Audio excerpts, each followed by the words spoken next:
Dominique Savio-Nacchi arrive à Di-Chiri, près de Turin. Il était le deuxième d'une famille de 10 enfants.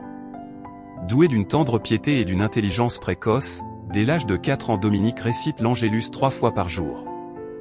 La lecture du récit de la Passion le bouleverse. À 5 ans, il assiste à la Sainte Messe qu'il est admis à servir avant d'avoir atteint ses 6 ans. Il s'acquittera toujours de cette pieuse fonction avec un grand recueillement.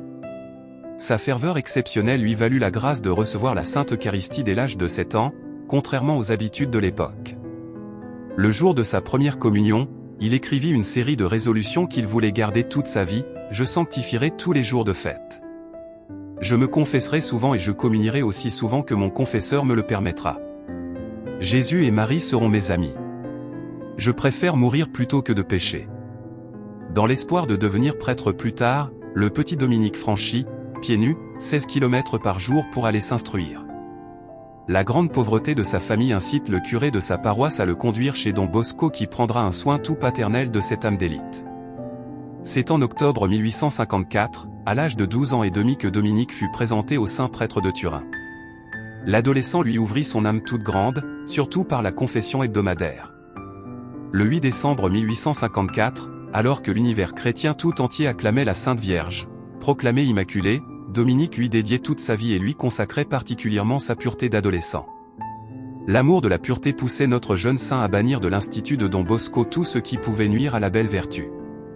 Au printemps 1855, l'appel à la sainteté retentit dans l'âme angélique de Dominique. « Dieu me veut saint », répétait-il à Don Bosco.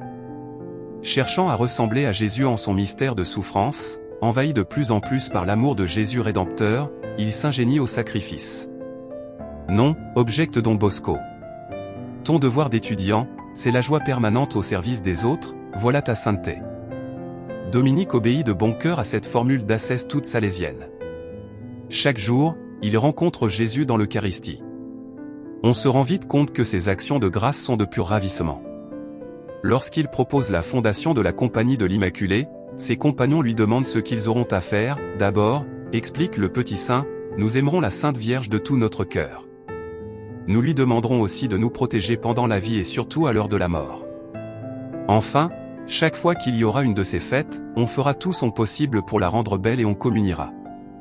Les durs hivers de Turin achevèrent de détériorer sa santé qui n'avait jamais été brillante, elle chancela grièvement au début de l'année 1857.